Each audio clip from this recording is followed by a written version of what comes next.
Hey everyone, welcome back to my YouTube channel, or welcome if you're new. My name is Jenna and I teach Notion and other productivity tools to ADHD entrepreneurs. And today I'm really excited because I'm going to be talking about 18 of my favorite tools for on the computer that I think are really helpful for ADHDers, specifically ADHD entrepreneurs. So we're going to walk through kind of 4 different categories. The first category is organization tools, so tools to help you organize.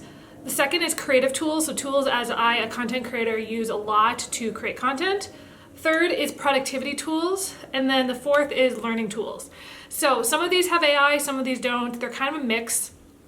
These are ones that I personally use myself, that I have vouched for, I've used for a long time, and so I just wanted to share them with you because there's definitely some on here that you probably never heard of, and I truly tried to make them ADHD neurodivergent friendly. So let's just get started. If you're new around here, make sure to subscribe, make sure to join all the stuff below, our Facebook groups, etc. We have actually some upcoming things coming up, so stay tuned as I share that in this video. Okay, starting with number 1.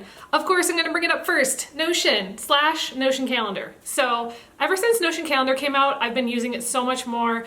If you haven't checked that out, literally every other video on my channel is about Notion. Probably not gonna talk about it too much today, but I use it to organize everything in my life. I use the life and business template that I sell. I actually use it myself, and it's super helpful to organize all of my clients, all of my business projects, all of my content calendar, basically everything in my life I organize in Notion. So that's number 1. The second most, and if not more used than Notion, is Google Photos. I've done a few videos on Google Photos. Some of my most viewed videos are on Google Photos. I definitely want to do an updated version because I get so many questions to this day about Google Photos. But Google Photos, even as an iPhone user, I still use it so much, and I use it to organize all of my photos and all of my videos in the cloud. The amazingness of Google Photos cannot be understated. If you're not using it, I highly recommend checking it out. It is free if you have a Google account. I actually do pay for it because I use it so much and I have so much stored in there. But most people that have like the normal amount of photos and videos probably can be okay on the free plan. Another one that I forgot to mention also is my favorite tool for like my websites and my email marketing, and that is one called FG Funnels. I've been using this for 3 years and it is not cheap, but it is so worth it to me because it's like an all-in-one system. I pay total about $120 a month for this software, which is actually cheaper than like Kajabi and some of the other ones. But I host multiple websites. I have my email list, I do email marketing, I do my funnels, I do scheduling, I do literally everything. Invoicing, everything is in this app. I've done a few videos on it. I might do one more, but if you just go to the FG Funnels account, they have a ton of videos and content around it as well. This is a really important one for organization, and that is all of your different browsers. So if you have a bunch of different tabs open on all your browsers, maybe you have multiple browsers open, OneTab has been such a game changer for me for the last couple of years. When people complain about having too many tabs open, I'm always like, well, just use OneTab. Like I comment every single time, I'm like, just use OneTab. Why aren't you using OneTab? It is a Chrome extension that turns all of your open tabs into like a list that like bookmarks them. It's amazing. Literally, I just click one thing, it's on my Chrome, and that's why I use Google Chrome too, by the way. Highly recommend using Google Chrome because they have so many different tools and the Chrome extension. I actually recommend people not use Safari or Firefox just because of the amount of amazingness that's in the Chrome extensions. It really helps, especially ADHDers that have way too many browsers and tabs open, to just consolidate it. So if I'm feeling overwhelmed and I'm getting overwhelmed, close it up and you're good to go. Okay, number 4. So a lot of different tools now have ways to save passwords. I don't know about you, but I always forget my passwords. So I use a tool called Lastpass. I've been using this for many years. It is a password app that allows you to save all your passwords, and then it kind of like auto-populates them as you're typing them in on your computer. It's a really great tool. Most people, at least on my iPhone, I mostly just use Apple's version of this, which is kind of embedded into the iPhone.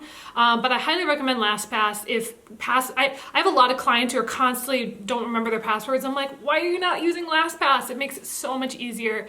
And it can be used on Chrome. It can be used, I believe, on Firefox and Safari. So you can use it on any platform. All right, the last one that I recommend in this category is a newerish app. It's kind of a website, but I use it as a way to like be almost like my extra bookmarks. So instead of adding something to my bookmark bar, it's called MyMind. And what I like about this is it just kind of, it's like Pinterest meets Notion And it's basically, you can like bookmark things into it, and it's really searchable. But anytime I found a really think or good site that I really want to remember, I add it to the MyMind, and I don't know, I really like it, and I highly recommend checking it out, especially if there's something that you find online that you're like, I just really want to save this.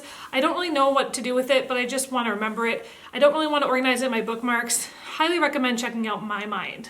Okay, so the next 4 tools are some of my go-tos when it comes to making content. So the first one, of course, is Canva. Again, for most people, you probably heard of Canva. It is a great tool for creating any type of graphics, but I use it for so many things. I have created posters, I've created business cards, I used to do presentations on there. I actually use a software now called Gamma.ai for presentations, but I use it for so many things. You can do video editing on there. They have so many AI tools now too, especially for like background removers. I use it for so many things. I've been using it for years. So if you haven't checked out Canva, I'm hoping to do some more content around Canva because I think it's such a cool app, but there's a lot of creators out there if you need help with that. All right, the next one, this is specifically something I love to use. For my YouTube channel, I actually edit using the app Final Cut, but I wouldn't recommend it unless you're like a really big video editor, like you need a lot of stuff like I do. But for a lot of my short form video clients that I work with, and a lot of my like reels and TikToks, I use Capcut. Capcut is a great tool not only for your phone, but a lot of people don't know this, you can also put it on your desktop. So for me, I use it for the templates. It has great instant auto captioning for all my videos. So if you have watched any of my videos on shorts or anything, I make all of that in Capcut. Highly recommend it. It's free. You do have a pro plan, and they have a lot of cool features. I have been on the pro plan on and off, depending on if I'm using it a lot. So highly recommend Capcut for social video editing. So a lot of people always wonder how I make my Notion videos where I show my screen and I show myself. I use OBS. A lot of people have used Loom or other tools. I like OBS because it's free, it's easy to use once you learn it. I just click record as long as I have the stuff in the background. It's just an amazing tool to use to create videos where you are showing a screen in the background. I highly recommend it. It's mostly used for streaming, but a lot of YouTubers use it as well. So if you're trying to make more content like this, where you are trying to have, like me showing all the little Notion things that I always show, I use OBS and it's great. Again, free, easy to use. The last one, this is a really important one if you're doing a lot of videos. I've used this tool probably 10 years, and it is called Handbrake. And it is a tool that actually converts and shrinks video files. A lot of my videos end up being very big, and if I want to put them like in Google Photos, I'm like, I don't really want an 8 GB video in, taking up all that space. So what this does is it compresses all your videos into smaller file sizes, but keeps most of the quality. So Handbrake, it's handbrake.fr is the website. Highly recommend if you're ever looking to like change different formats with videos. It's a great tool. Okay, so the next category of tools are more productivity tools. The first one is one I actually just in my last video before I filmed this one, I went through this, and that is Inbox to Notion. It is a tool that allows you to send Gmail emails to Notion, as well as sending Notion stuff back to Gmail. It's a two-way connection. So that video did super well. A lot of people are really interested in this tool, and it's been really cool to start using it myself. We are going to be doing, as of the recording of this, a workshop, me and Nathan and his wife. We are going to be doing a workshop on how to use this tool. So if you want to check it out below, if it's already happened, there'll be a replay link, but I hope that you guys can check it out, happening in May 2024. All right, the next productivity tool that I absolutely love, and I've done a little bit of content on as well, is Flow Club. It is a subscription. It's a monthly subscription where you go and you can co-work with people, body double with them. This is super helpful for ADHDers. If you struggle to get focused, basically you just join this room, and then there's music that plays. You say what you are working on that hour, and then having other people there kind of helps you focus more than you would be by yourself. Highly recommend it. I've been using it for now at least 6 months, and it's definitely helped me get more motivated, stay focused when I'm trying to work. And I have a link down below. It's my affiliate link, so I'm actually a host on there, so you definitely check it out. I have been looking for a good tool to help track my time. I haven't quite decided on one, but the one that I think I'm probably gonna stick with is one called Paymo. And it is a tool that it basically tracks your entire, like what you're doing on your computer at all times. This is super helpful because I work with a lot of different clients and I have no idea where I'm at in terms of hours with, okay, how long did I work on this project? How long did I work on this project? So for me, having a tool like Paymo or some sort of time tracking tool, super helpful. There's a ton of them out there.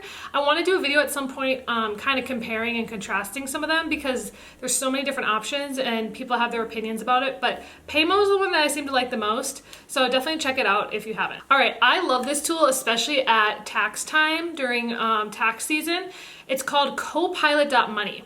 I actually don't track any money in Notion at all. Like, to me, it's just not the tool for it. Copilot actually syncs with your bank accounts and it shows you visually how much you've been spending and how much you've been making. And it's super, super interesting. And it's really, really great for tax season because you can like categorize everything. You can see how much you're spending on like coffee or clothing. And it's just super interesting. So if you like to visually see where your money's going, Copilot.money, it's only like $80 for the whole year.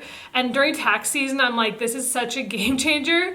I was like, it's totally worth it. And I honestly don't use it every month because I don't like to look at my finances, but when I need it, it's super helpful. Okay, this is the best tool I found in the last 6 months that I did not know existed, and it's free. It's called Lens OCR. And when I explain to you what it does, you are also going to download it immediately. Whenever I look at any text on my computer, if it's like a photo that has text, usually you'd have to download it and then open up the Photos app and then like use their tool to copy the text. This can copy text from any image, any site instantly. It's like taking a screenshot, but when you screenshot it, it copies all the text and then it turns it into a copy paste situation. I was like, how have I lived on the internet for the last 10 years without this tool? I now use it so much. I use it every single day because I'm constantly copying and pasting text from different things, different files. Like even if it's like a PDF or something, I can literally just drag and drop and it will literally copy and then I can paste it anywhere I want. When I'm moving things into Notion, whatever, it is literally such a game changer. And every time I tell people about it, I'm like, you guys have to use this. It is so helpful. All right, the last one in this category is a really helpful tool, and they actually just made a change that makes it both better and worse in my opinion. So it's called OneFocus, and this is a tool that actually blocks you from being able to use certain websites for a specific amount of time. They used to have this option where you could turn it off if you like needed to use it, so for emergencies, but now in the free plan, you literally can't turn it off. So even if you wanted to, if the timer is going, you literally cannot access that app, which has been interesting because there's been times where I'm like, all of a sudden I'm like, I really need to use this app. I know I've been blocking it because I'm trying to stay focused, but I need to use it. And I still have 15, 20 minutes on it. So what I've decided to do is just have less time. So that if, again, in case of emergency, I can just, wait 10, 15 minutes or something. But it is a great tool, especially if you, like me, get really distracted really easily. I use that in conjunction with my phone lockbox, which legit also, like literally cannot open it. If I'm really trying to focus and I just cannot stay focused, I literally will lock my phone in the lockbox. I will turn on OneFocus, and I literally cannot access the apps that I in my head want to access. Okay, the last category was, I didn't really know how to categorize these, but I put them into like learning tools. So the first one is Spotify.